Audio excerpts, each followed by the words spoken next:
the fundamentalists, they hear the party line, this story, and they don't research it. They don't study it out in their minds. I think that, and they're good people.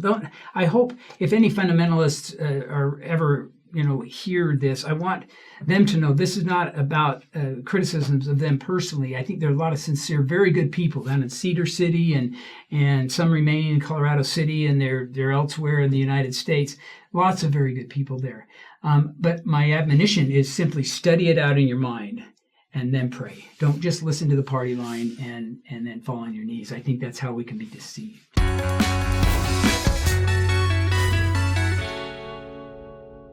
Hello, everybody. Welcome back to Saints Unscripted. We are here with the magnificent, illustrious, insert many other complimentary words, Brian Hales. Thank you for being back with us again. Hi, it's always a pleasure to be here. We're happy you're here. And if you don't know Brian, we've done several episodes with Brian in the past, and I have done a lot of stuff. A lot of faith and beliefs videos revolve around his work with polygamy and other things. And you've got a 3-volume series out on Joseph Smith's polygamy. You've got the josephsmithspolygamy.org website.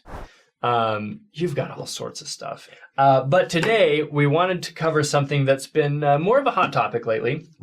We're going to talk about the differences between the fundamentalist Latter-day Saint idea and practice of polygamy and Joseph Smith's practice of polygamy.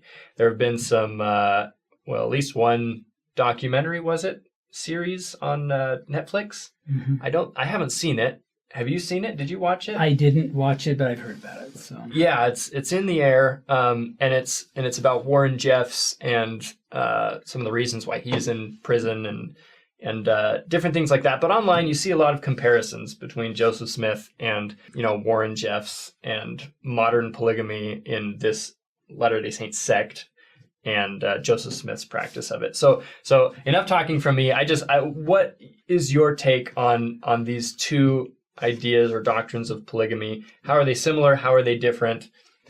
I'm just going to stop talking and let you take it away. Okay, David, I appreciate you letting me come today and chat about this. And I'd like to start off by talking about two things that are going to be more specific to Latter-day Saints, to believers, to the mainstream church, as far as the differences between the FLDS and the Church of Jesus Christ of Latter-day Saints. And the first one involves the new and everlasting covenant of marriage. This is mentioned in section 132, which is a revelation Joseph Smith gave that talks about plural marriage and about eternal marriage. And that revelation begins with a question. Joseph Smith is asking God, what about these Old Testament patriarchs that are doing a plurality of wives? He's trying to figure this out. And God responds by saying, well, I'm going to answer your question, Joseph, and I'm going to give you the new and everlasting covenant of marriage. And then he says that if you don't obey it, you're going to be damned. So you can imagine that Joseph's attention is very much peaked at that point. He's saying, okay, what is the new and everlasting covenant of marriage? Is it strictly polygamy, or is it something else? And we learn through the next few verses as God introduces an authority, a priesthood authority to seal a marriage that if sealed on earth will be sealed in heaven. That authority, if it's applied to a monogamous couple, and this is verse 19 of section 132, if that monogamous couple is married by this authority and they live worthily, then they receive exaltation, which is godhood. And that tells us that the new and everlasting covenant of marriage is not polygamy. Okay, it is eternal marriage. In my mind, Joseph's zenith teaching was eternal marriage, the eternity of the marriage covenant and how that creates eternal families. And so this is one of the differences between Warren Jeffs and Joseph Smith and most of our modern polygamists today, is that they believe that the new and everlasting covenant of marriage is strictly polygamy. And we can look around and say, there's lots of other reasons to believe that's not true. Look at the Book of Mormon. The Book of Mormon contains a fullness of the gospel. Joseph said a man could get closer to God by abiding by its precepts than any other book.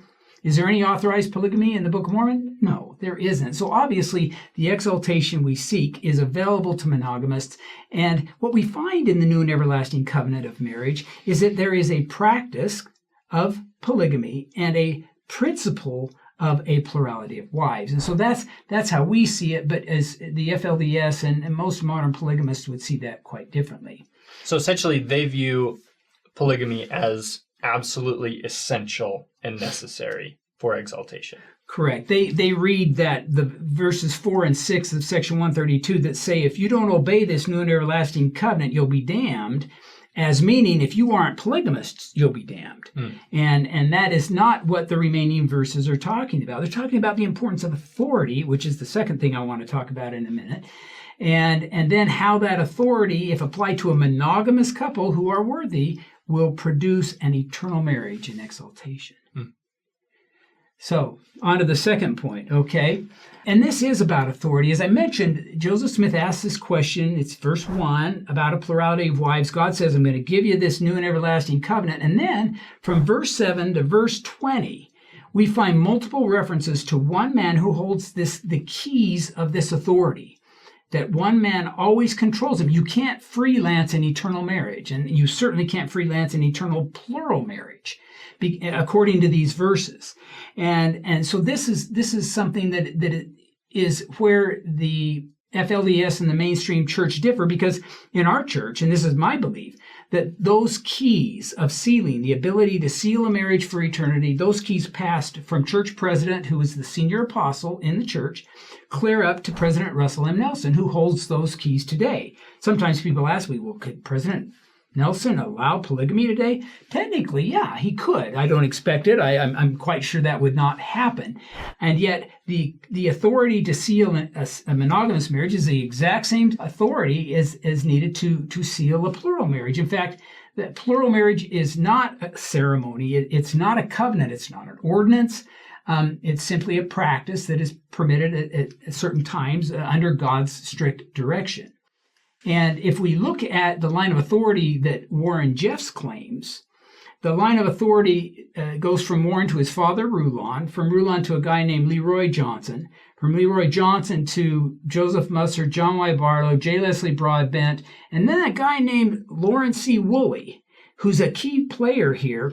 In the 1920s, when all the polygamists are wanting to practice polygamy, but they all recognize that you've got to have authority. In the 1920s, that was a big deal, a lot more than today. Today, people run off and they have a revelation and they feel sincere and they just do their polygamous marriages, or they'll claim a line of authority, as Warren Jeffs does. But the line of authority is much less important to, I think, most of the polygamists today. But their line of authority goes through Lawrence Woolley, who in the 1920s remembered that back in 1886, he got authority to continue plural marriage independent of the church. Now, he never had mentioned it for 35 years. There's only one witness of those ordinations that he described, and that's him. And we go on other details, and this information is available on my website, MormonFundamentalism.com, if you're interested. But the point is, this is a very dubious claim, and yet it is key. It is core. It is a crucial claim and a crucial difference between the FLDS and the mainstream church. So those are the two big ones that church members should worry about, but the secular world really doesn't care about. So when the secular world is comparing our church to the FLDS, they're really going to buzz past this or just ignore it altogether. So just to repeat what I'm understanding here. So the first point is that plural marriage is a requirement for exaltation among fundamentalist Latter-day Saints. The second point is that their line of authority branches off with Woolley. Right, in a very dubious claim that we need to. If you think this is valid, just study it. Okay, that's all I would say. Okay, before you pray about it. That's the fundamentalists. They hear the party line, this story, and they don't research it. They don't study it out in their minds. I think that, and they're good people. I hope if any fundamentalists are ever hear this, I want them to know this is not about criticisms of them personally. I think there are a lot of sincere, very good people down in Cedar City and some remaining in Colorado City, and they're elsewhere in the United States. Lots of very good people there. But my admonition is simply study it out in your mind and then pray. Don't just listen to the party line and then fall on your knees. I think that's how we can be deceived. So, all right. Does that sound good? That sounds great. Where do we go from here? Well, a third area is the role of sexuality in plural marriage. And it's kind of a sensitive topic, and yet today we live in such a sexuality-saturated society that everybody's talking about it with what's going on in the media and everything. But with respect to Joseph Smith and Warren Jeffs, I want to draw a contrast. A few years ago, I had a chance to go through the El Dorado compound with a Texas Ranger. I was with two of my dear friends, Craig Foster and Neil Bringhurst, and the three of us went through and toured the buildings, the whole thing. It was amazing. And you could just feel the sincerity of so many of the followers as they were trying to build their own little Zion there. But the problem I ran into was when I got into their temple.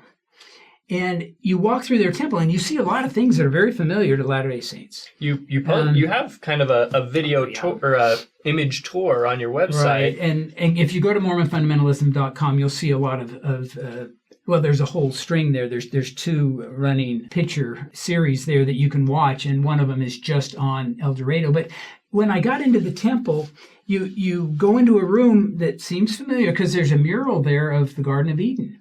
And then you go into the next room, and it's a mural of the World Room. And these are very similar to pictures that we can find online of our church. And then as you progress through the different parts of the temple, you rise finally to this wonderful, huge white room that I'm sure is the celestial room. They didn't have it completely finished. But what was there is when Warren was using that building, there is an altar at the end that is built into a bedstead. Okay, it's just big enough for Warren Jeffs to sleep on or to do whatever is the pinnacle activity of his temple worship, which I would say is sexuality, is sex. And yet, if we contrast this temple experience designed by Warren Jeffs, which ends with sex, and we contrast that to what Joseph designed in Nauvoo and through the private ceremonies that were given in Nauvoo and then the Nauvoo temple, what we find is that it's a ceremony that builds on itself. And what does it bring us to? It brings us to eternal marriage and exaltation. Okay? Now, I should say that Section 132 gives us 4 reasons why plural marriage could be practiced today. And one of them is a part of the restoration of all things. Joseph was a prophet restorer. The second is as a special trial, as it certainly is. A third one is to replenish the earth, multiply and replenish. This is verse 63. The last one is to allow more worthy women to be in a marriage relationship and a sealed relationship and make them candidates for exaltation. But the third one that I mentioned requires sexuality. So it's one of many expectations, but it certainly is nowhere found in the temple or seen as part of the temple endowment or ceremony, the ritual that we do there. And I think that's really important because there's a lot of mystery, I think, in the public as to what goes on in Latter-day Saint temples. So I think it's a really important thing to emphasize that there's no sexuality, nothing sexual is going on in our temples, whereas in FLDS temples, that's quite a different story. Yeah, and it's not just this bedstead and the as an altar. It's built as an altar. It weighed very much. The Texas Ranger, they took it out for evidence, so it wasn't there when we were there, but there are pictures of it online. He said it weighed a lot. They really struggled to get this big altar bed out of the celestial room to use as evidence. But elsewhere, if you look at the testimony, which quotes documents from Warren and audio tapes, I mean, Warren has naked females in the baptismal font, which is built below the ground in that temple, and doing things I won't explain here. But again, the focus is it's all about sex. And then when we were able to tour his house, they were building a house for Warren Jeffs. And there is a room through many corridors. Way back in a corner, you walk in and it's a domed room with lights coming all the way around it. And in the middle is a raised area for another altar, I think altar bed. We're confident this was another room for Warren to explore what he thinks is the ultimate expression of his religious devotion, which is sex. So that was never anything that happened under Joseph Smith's tenure as prophet. Nothing even close. In fact, we find Joseph being very respectful of sexuality. And I did a study, in fact, a few years ago, where I tried to find out, did people complain about Joseph using sexual innuendo or revealing that his mind is really kind of focused on this? There's nothing. there is really nothing that supports that he had that mindset. He treated sexuality with a great deal of respect, and it was a very private thing between him and the wife. So on the FLDS side of things, do you know if this emphasis on sexuality was something that began with Warren Jeffs, or did that go back to Woolley? It wasn't Edwin Woolley, was it?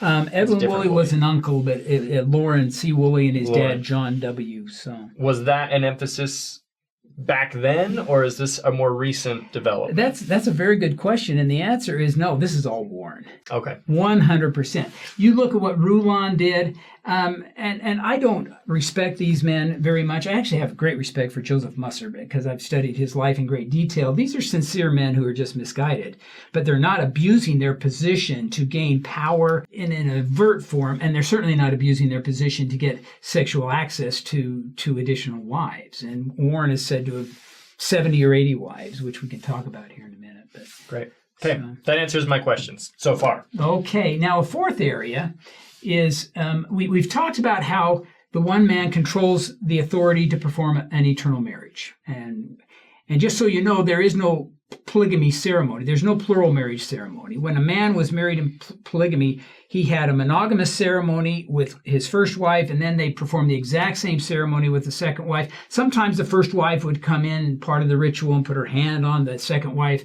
hand or something to show that she approved of what was happening there, but that's not part of the actual ceremony, the actual ordinance. And so there is no polygamy ordinance. There's no ordinance being lost when the church stopped allowing polygamous marriages in 1904. But what we also find in the FLDS that is unique, and this actually began prior to Warren. In fact, this goes back to some of the earliest leaders, is that down in Colorado City, they created what was called the United Effort Plan. And this was an expression, they believed, of the Law of Consecration. And what it was is that, let me back up. The Law of Consecration, as described in Section 132, is where you take everything you own and you give it to the church. The bishop judges and gives you back deeds back. He gives you ownership back of what together you believe you need to sustain your family. And so that stewardship is what you have. You own it. And if you have excess the next year, you give that excess to the storehouse. If you need for your family, then you receive from the storehouse. Okay, but the church doesn't own everything in the Law of Consecration as described in Section 42. Now, this is very different in the fundamentalist expressions. You give everything to the church and they own everything and then they let you live on it. So they control. The church leaders control everything that's going on. And what's moreover is that they also came up with a law of placement. And this was a law among the FLDS, didn't exist among the other groups, the fundamentalist groups, where the church leaders have control over who marries who. And this contrasts Joseph, because in Nauvoo, Joseph tried to broker marriages. He brokered one for his brother William by going to the woman and saying, my brother William would like to marry you as a plural wife. And the woman thought about it and says, okay, I can do that. He also tried to broker one for Hiram. And as soon as the woman heard about what was going on, the woman who was young and was going to be the plural wife, she left and she would not participate with it. So he failed in one, he was successful in one. But the interesting thing is when he failed, there was no pushback against that woman. She wasn't, disfellowshipped or labeled to be a dissenter or something. There was no control. It was all free agency. Lucy Walker said a woman would have her choice. That is something that could not be denied her. She's quoting Joseph Smith. So there's always been a respect over the women and when they marry, who they marry. But in the FLDS tradition, no, sir. The leaders are dictating everything. In fact, it gets a little bit even more interesting because Warren told his followers, and I received this on a pretty good source, that until he gets out of prison, the men can't have sexual relations with their wives. A few weeks ago, I was in St. George where my son lives, and I asked them, they say, yeah, we see the fundamentalists here all the time because they dress different, you can tell. And I said, have you ever seen any of them with a baby in their arms? And And they paused and thought and goes, no, we haven't. Well, Warren Jeffs came out with a decree that controls their sexuality. And so they're not having children, although I did hear, I haven't verified this, that he did assign 15 men to be seed bearers. And that these men were, I guess, going to go around and impregnate women who wanted to have kids or something. So you can see the level of control that they have. In Joseph's version of polygamy, he controlled the authority. And when these marriages occurred, he didn't control who married who. He didn't control their property and their houses. He didn't control their sexuality. It's a huge difference between the two. So great. No questions there. Well said. All right. Just a couple more things and we'll be done. There has been some confusion in the church, and this actually began in the church around 1846-47, the idea that a man who has more wives or more children, or if they go to the temple and have men and women adopted to them, that somehow that enhances their exaltation. And this was an idea that came and went in the church. It was gone by about 1855. But it's popped up again in fundamentalism because you see Warren having 70 or 80 wives with the idea that, golly, more wives means I'm just going to be better off in the next life with all these women. That is not a doctrine. That is not something Joseph taught. And it's also interesting because if you follow the line back to John W. Woolley, he was the first one outside of the church, according to their beliefs, and then Lauren Woolley, and then J. Leslie Broadbent, and on up to Warren. John W. Woolley was only sealed to one woman. He is not sealed even polygamously. If you look at his history, and Lauren Woolley was only sealed to one woman, and that was 2 years before he died. So here you have this idea among Warren that more wives is better, when their earliest leaders certainly didn't practice that. So it's a contrast not only within their theology, but certainly contrasting what Joseph Smith taught. The last thing I would just mention is teenage wives. Now, we hear a lot of criticism to Joseph Smith because he was sealed to one, probably two 14-year-olds. We know nothing about Maria Winchester, but Helen Kimball was the other 14-year-old. We know a lot about her. In fact, she grew and lived in Utah. She defended Joseph in plural marriage in writing more than any other female in Utah in the 19th century. And we've done an episode all about Helen Kimball that we can plug here, so you can go watch that. But yeah, continue. Well, and you should, and I'll just make it brief. And Joseph did not seek that relationship. It was her father. Joseph, there's no evidence that they were even alone together after the ceremony. And Joseph told Lucy Walker and that, look, we're keeping everything secret, but when we get to Utah, then you'll be acknowledged, or to the Rocky Mountains, you'll be acknowledged as my wife. But in the case of Helen Kimball, there's no evidence that they were ever together. It was more of a betrothal, as far as you can tell from everything that's been written about it. And people grabbed the victim's card for Helen, and I'm sure she's annoyed at that. I don't think she would like people to think that she was victimized by Joseph Smith and even her father, even though she was a little annoyed early on. Now, compare that to Warren Jeffs. Warren Jeffs has married girls as young as 12. And he has consummated those marriages. In fact, one of his deputies, one of the leading followers for a time, when he learned that Warren married a 14-year-old and consummated the marriage later that afternoon, that was the stick that broke the camel's back, so to speak, and that's where he broke away. That clearly, most everything we find from Warren, when you get into the details of his relationships, marriage and plural marriage, it's all about sex for him. And while in Joseph's teachings, sexual relations are one of several reasons for the practice of plural marriage when it's allowed, it certainly has never been treated that way in his teaching. So I see huge differences, David. And it's also interesting that when you look at Joseph Smith's proposals to his plural wives, as I understand it, they're not exactly romantic. He doesn't seem to have much of a, he's not gushing love for these women. It's much more kind of formal and It almost sounds like I've been commanded to do this thing, and can we please make this relationship happen, and he gets on with it type of thing. Is that kind of accurate? It's totally accurate. In fact, if we look historically at marriage, we discover that up until about the 18th century, marriages were usually arranged or often arranged. And the idea of a romantic tie between the husband and wife before they marry or even during their marriage was never played up as being a primary focus for going forward with a relationship or with a marriage.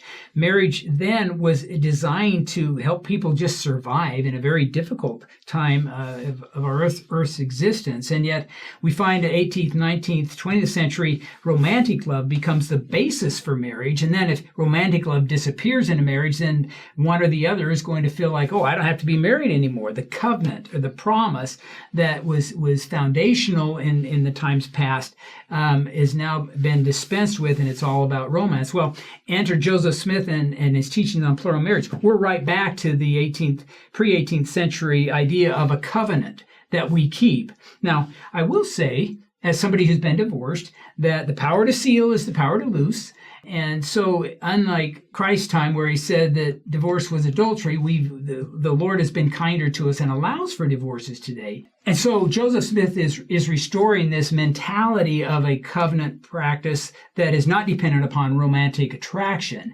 But privately and on multiple occasions, he taught that husbands and wives should be their bosom buddies, that they can confide in everything with them, that they're just the closest romantic attraction. So he's teaching a covenant relationship, but he's also teaching that within that there's an expectation of love and a romantic attraction. So. I guess the word that I think comes to mind as he's going about this process of plural marriage is kind of a reluctance to pursue it. Is that kind of what you would see it as, or is it more nuanced than that? No, I totally see Joseph Smith, and we have several people. And in fact, I collected them in my book. There's at least a half a dozen men and women who remember Joseph saying, hey, look, I don't want to do this. But the biggest evidence for me that he really didn't want to do the full polygamy was that the angel comes 2 times and says, Joseph, we want polygamy to be restored. And so in Nauvoo, when Joseph finally gets settled, he can start to do what the angel's saying. He gets sealed to legally married women for eternity only. These are not marriages on earth. They're non-sexual relationships. But I see him as trying to satisfy the angel who's saying, do this plural sealing. But instead of creating a plural wife like Abraham had 2 wives, he's just creating a plural wife for him in the next life. And so the angel appears in February of 42 with a sword this time saying, okay, Joseph, this doesn't work. Okay, you can't be sealed to other men's wives for eternity and expect that to be what we are asking you to do. We want you to be sealed to young women with whom you can have a family. And if you look at the chronology, within weeks, he is proposing to young women who are not married, with whom we later find he marries them, and sexuality is documented in these relationships. But there's no sexuality in these sealings to legally married women because they weren't marriages during earth life. They were only afterwards. So I see that as a big hesitancy. And I don't think he wanted to hurt Emma. I think he knew that by not having sexual relations with these legally married women who were going to be his in the next life, that would make Emma feel better. But the angel had other ideas. I think this kind of conversation is really important because if people have seen the other episodes that I've hosted on polygamy, they know that this is a topic that I'm uncomfortable with. It's a messy topic. The history is muddy, and it's not a fun thing to talk about. But if I'm going to struggle with this topic, I want to make sure I'm struggling with accurate information. And that's a hard thing to do when it comes to this topic because today there are so many rumors and there's a lot of misinformation that has been spread around. Now, again, I'm not saying that this topic is all butterflies and rainbows, but if I'm going to struggle with it, I want to know what the facts are so I can struggle with the facts. A lot of people today are seeing content online that is comparing the fundamentalist Latter-day Saint sect to Joseph Smith's version of polygamy, right? And there's this attempt to kind of equate them and to show, what Warren Jeffs is doing is the same thing that Joseph Smith did. We are repulsed by what Warren Jeffs is doing. Why are we not repulsed by what Joseph Smith is doing? There are documentaries coming out about the FLDS and there's a lot of, I think, confusion among people that are unfamiliar with our faith about just how different the FLDS sect is from the Church of Jesus Christ of Latter-day Saints. So I guess my question would be, for those who are watching this, what advice would you have for them as they're attempting to kind of separate these two and differentiate the FLDS from our church and from what Joseph Smith practiced in the early years of the church? Does that make sense? Oh, I've seen him, big pictures of Warren with his wives and Joseph with wives, and these are the same thing. If I were a propagandist, I would very easily say, okay, Warren and Joseph, they're both polygamous. Check. They both married dozens of wives. Check. Some of the wives were 14. Check. Okay, let's move on. I would just present those three observations. And most people today are very willing to say, oh, they're both perverts. And so, I know Joseph was a pervert because he's a pervert. Jeff's is a pervert. And then they move on to whatever else online entertainment that they're looking for. But we have to go deeper than that, because it is just propaganda. Propaganda is where you give partial truths to advance an agenda that doesn't tell you everything. It certainly isn't transparent. And people call me an apologist. I wish they call me a transparencyist.